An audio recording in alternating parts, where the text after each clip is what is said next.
You're listening to Customer Growth Sessions, presented by Intergrowth, where we talk through strategies to help up-and-coming e-commerce businesses bring in more customers. I'm your host, Pat Ahern. Let's jump in. All right, listeners, welcome back to the latest episode of Customer Growth Sessions. Today, we're going to have part 2 of our series about how to properly hire an SEO company. So if you've missed the first part, definitely pause this pod, go back, listen to part 1 of how to hire an SEO company. Part 1 is going to focus really on how to separate the good from the bad SEO agencies. The episode today is going to assume that you've already vetted one or maybe a couple different agencies and are really just looking to decide which agency is right for you. Now, the context behind this, there are, again, a lot of great SEO agencies out there. However, a lot of those great SEO agencies won't necessarily be great fits for your company. So the first question that I recommend asking is specifically to have that SEO agency dive into what are their key areas of expertise.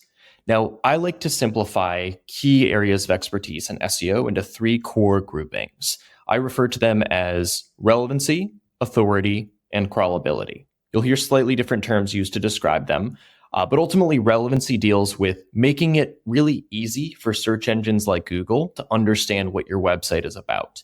This is going to dive into all sorts of what you'll broadly hear referred to as the on-page SEO side of things. This is going to be identifying your positioning that you're going after in the market, so the intersection of brand and SEO. It's going to dive into things like the on-page optimization, such as title tags, meta descriptions, header tags, URL structure, you name it. This is also going to deal with a lot of the core themes, let's say, that you might decide to write about on your blog, deciding how broad or how narrow of a focus do we specifically want to have on our site. This is one of the core pillars of SEO. Second core pillar is going to be what I refer to as authority. This is all about getting search engines like Google to see you as a reputable source of information, so that once you've maxed out the relevancy side of things and made it really easy for Google and other search engines to understand what you do, you then have all of these trust factors in place that show search engines that you're a reputable source for information. Now, there is a lot that can go into the authority side of things. If you are operating on the local front, so picture you're a business that is very reliant on foot traffic or people within a set geographic area, picture like your town, your city, you name it, getting local reviews from all sorts of review sites is going to play a huge role in your authority. Outside of that, including these businesses as well, links, specifically the quantity and quality of links that you have coming to your site, are going to be 2 of the biggest factors that influence authority. Now, the third core element is what I refer to as crawlability. You'll oftentimes hear this referred to as technical SEO, but this is ultimately all about, similar to what you might be doing, like if you're doing engine maintenance on your car. It's dealing with a lot of the wiring that makes it much more feasible and much less resource intensive for search engines like Google to navigate their way through your site, understand the hierarchy of your site, and much more. Each of these 3 really short descriptions I gave is a huge, huge field of SEO. And there are different agencies that'll have experience or expertise in 1 field, 2 fields, or sometimes all 3 fields. So what's really important within this overarching grouping of 3 core SEO pillars is to understand which of those pillars is going to most benefit your business, and to understand whether the agency you're talking to is an expert specifically in that 1 or maybe 2 pillars that you should be putting 80% of your resources into. Struggling to get new customers? We're here to help. Hey, this is Pat, the host of Customer Growth Sessions. Our agency, Intergrowth, has been helping e-commerce brands like Bella Bridesmaids, Brevity, and JS Dental to get more customers online since 2016. Interested in seeing how we'd help you? Head over to intergrowth.com/CGS to book a complimentary consultation with me. That's intergrowth.com/CGS. All right, back to the show. If you are Amazon.com, the crawlability and the on-page SEO, so crawlability and relevancy, are likely going to be the 2 areas that are going to generate the most value for your business. As is, you're a huge brand that is a household name. People are searching out that brand all the time, are regularly linking to that brand from their own website. So the authority side of things probably isn't something that Amazon needs to put really any resources into, or if so, a very small amount of resources into relative to these other two pillars. On the other hand, if you're a mom and pop shop, say you have a WordPress site that has 10 pages on it, or maybe you're running a Shopify site that has 5 SKUs on it, you probably don't need to be putting too many resources into the technical SEO side of things. That's likely going to be the type of thing where a quality SEO agency is going to be able to look at that, recommend a few of the big things that you should be doing right out of the gate, and then help you to scale by focusing on relevancy and authority from there. So ask this agency to share the specific areas that they're experts in. When in doubt, ask them about some of the types of businesses that they either currently work with or have worked with in the past, and ask yourself how well these businesses align relative to what your business needs. Are they working with Fortune 500 companies, or are they working with local brands? Similarly, are they working with well-established industry leaders, or are they working with national brands that maybe don't have the same industry size as some of the big players in their space? Ultimately, getting an understanding of their areas of expertise will help you to make sure that you are hiring the agency that has the most expertise in the areas that you need the most. The second thing we're going to talk about is industry specialization. So there are pros and cons to working with what I'd refer to as either an industry specialized or an industry agnostic agency.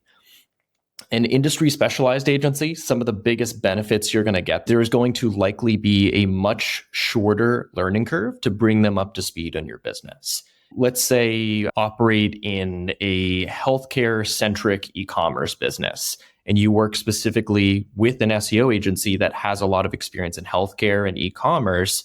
You're likely going to need to spend far less time educating them on who your consumers are, how your business makes money, and ultimately getting them up to speed on how your business operates. If you're working, on the other hand, with an industry agnostic business that maybe has experience working in a lot of different industries, there's going to be more time spent at the very beginning of the relationship, bringing them up to speed on your industry. The other element that's going to come into play if you work with an industry specialized agency is you're going to have the benefit of working with a team that likely has driven results for similar businesses to yourself, and as a result can come to you and say, we know definitively that X, Y, and Z are going to work because we've seen it work for this customer, and this customer. Now, that being said, let's talk about industry agnostic for a second. There are also many benefits that will come with working with an industry agnostic business.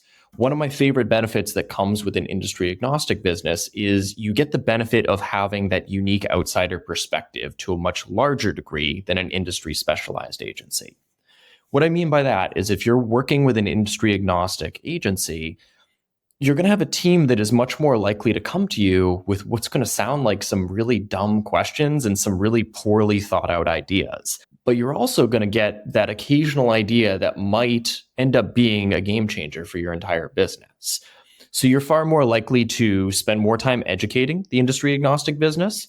They're going to be less informed of your common industry best practices, let's say, which has pros and cons. The big benefit that's going to come with that is they're far more likely to recommend something that maybe they've seen work in a totally different industry that no one in your industry is considering yet. What I really like is if you can work with a team that has a lot of experience in your industry or in tangential industries, but also has some past work or current work that they do in other industries as well. Regardless, again, there are pros and cons, but it's important to understand what are some of those pros and cons that are going to come into play with each side of the equation so you can decide, do you want that industry agnostic agency or do you want that industry specialized one? Now, the third question that you should be asking before hiring an SEO agency is you should be looking internally and asking, what does my org structure look like? And based on that, what type of agency do I need to be working with to make sure that things get pushed through and that we're able to drive results? Coca-Cola is going to have a very different organizational structure layout than a mom and pop shop. Coca-Cola, again, is going to have that terrible experience working with some SEO agencies that might be really reputable, but might have a way better experience working with another SEO agency that is actually a terrible fit for the mom and pop shop. If you're a Coca-Cola out there, you probably want to be working with an SEO agency that has more experience working with larger firms, that has experience working with different departments, dealing with red tape, having to sit in meetings with multiple stakeholders in order to get approval for seemingly every change that's made on the site. On the other hand, if you're that mom and pop shop, you're going to spend a lot of resources working with a team that wants to sit there and discuss pros and cons of one title tag versus another. That might not be a reasonable expense for you to take on given the business impact that you'll get out of it. So if you are a more established company, if you have more red tape, if there's more bureaucracy in your business, look into that. And look into that specifically when you're trying to find that SEO agency. I wouldn't recommend going out and hiring a really small team that has very minimal experience working with, call it like $1 billion brand. On the other hand, if you're that mom and pop shop, as contrary as it may sound, seeing signs that an SEO agency has worked with these massive brands probably should be a minor red flag in terms of agency fit for you.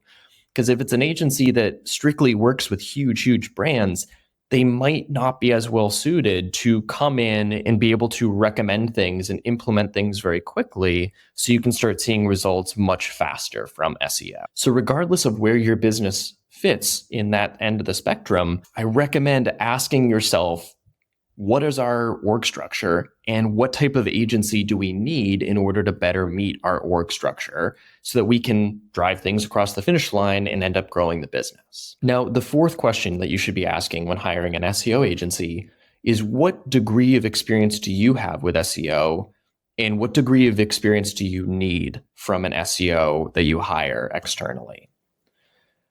I like to share this example that there are many sales conversations that we'll go into where we'll talk to a team that either has an executive on the team that is a seasoned SEO specialist, or maybe they have a head of SEO who has a very strong understanding of what they're doing.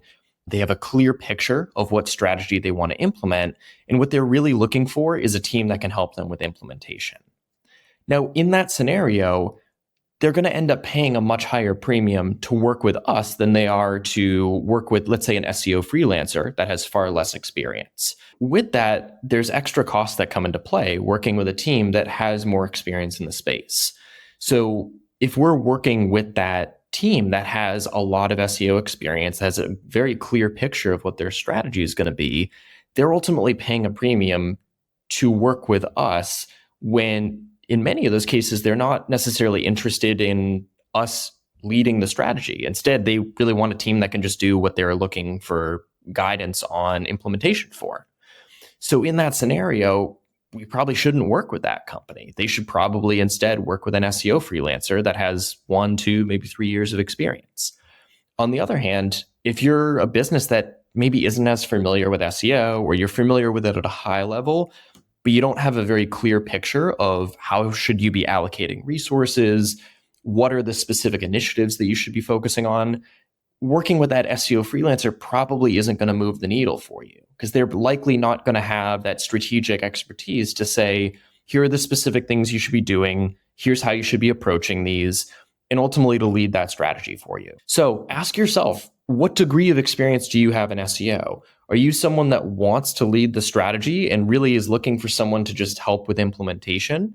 If so, I'd say go the more affordable route. Hire a freelancer or hire an agency that maybe has a much lower rate associated with them that's going to be much more focused on implementation. On the other hand, if you're a team that doesn't necessarily have a really clear picture of what SEO strategy is going to look like, or similarly, you want a team that's going to push back, a team that's going to play devil's advocate and help you to refine your strategy even further, then absolutely invest the resources, work with a great SEO agency that has that expertise so that they can lead the strategy and implementation for you. Okay, so the fifth SEO vetting question that you should be asking before hiring an agency is more so falling into what I'd call like the tiebreaker realm. Picture you have 2, maybe 3 agencies that you've been in conversations with, you've vetted them, and you've decided they would all be great options. And you really just need to pick which is the one that we're going to work with. This specific question is perfect for that scenario. And that question is going to relate to CMS or content management system expertise. So first of all, there are a lot of different CMSs out there. I would ballpark that just in the past couple of years, our team has probably worked with 10 different CMSs, and there's probably another 10, 20 out there on top of that. In my experience, every CMS has a little bit of a learning curve to it. And teams that have experience working in a few different CMSs are going to be able to figure out how even the most obscure CMSs work. A really great example, about a year and a half ago, we worked on a CMS for the first time called Silverstripe. I had never heard of the CMS prior to this. Within a couple of additional hours of learning curve time, we were up to speed and we were able to implement everything we needed to. But there was a few hours of learning curve. It took us a little bit of extra time internally in order to get up to speed there. Most SEO agencies you're working with that are going to be helping you out with implementation will be able to figure out your CMS, even if they've never worked in it before. I would recommend asking what CMSs the team has worked with. Because if they say, hey, we have a lot of experience working in this one CMS and that's it, maybe that's something to dive into. Maybe you should ask them how they go about approaching new CMSs, if there's any constraints where they might need additional developer resources from your team internally, if they would need training documentation, anything like that. But most agencies you talk to are going to have enough experience with different CMSs that they'll be able to figure out your CMS very quickly. The area where this can be really great for a tiebreaker is if you are working on a CMS and you have more experience in that CMS, you do have a slight advantage over another agency. Great example of this. I would say 80% of our agency's experience happens on Shopify, WordPress, and Webflow websites. Those are three of the big CMSs that are out there. We can work on any CMS that we've encountered, but if we're working on Shopify, Webflow, or WordPress, we probably have about a 20% advantage over working on another CMS. So we're able to drive results 20% faster, 20% better results, let's say, however you want to weigh that. So if we're working on one of those CMSs, we have a little bit of an advantage over another team that's out there, especially if you have a more unique CMS and you're able to find an agency that has experience in your CMS, that can be a huge advantage. But again, I would treat this one as more so the tiebreaker. I wouldn't recommend disregarding an agency just because they've never worked on your CMS, especially if it's a little bit more obscure, but can be a great thing to use if you have 2-3 great agencies that ultimately you're happy with any of them and you just want to figure out which one is going to be slightly better than the other. All right, and that's everything we had for today. Thanks for tuning in. And again, if you missed the first part about how to vet for the quality of an agency, make sure to go check out that episode as well. We'll share a link to that episode in the show notes to make it easier to access. Questions, concerns, feel free to reach out to me directly. You can reach me at pat@intergrowth.com. All right, that's all for today. Thanks for listening. Thanks for tuning in to Customer Growth Sessions. If you found it helpful, subscribe and give us a review. It helps us to grow the show. Looking for more SEO guidance on how to grow your business? Contact us at intergrowth.com/estimator or email me directly. You can reach me at pat@intergrowth.com. That's all for today. We'll see you again soon.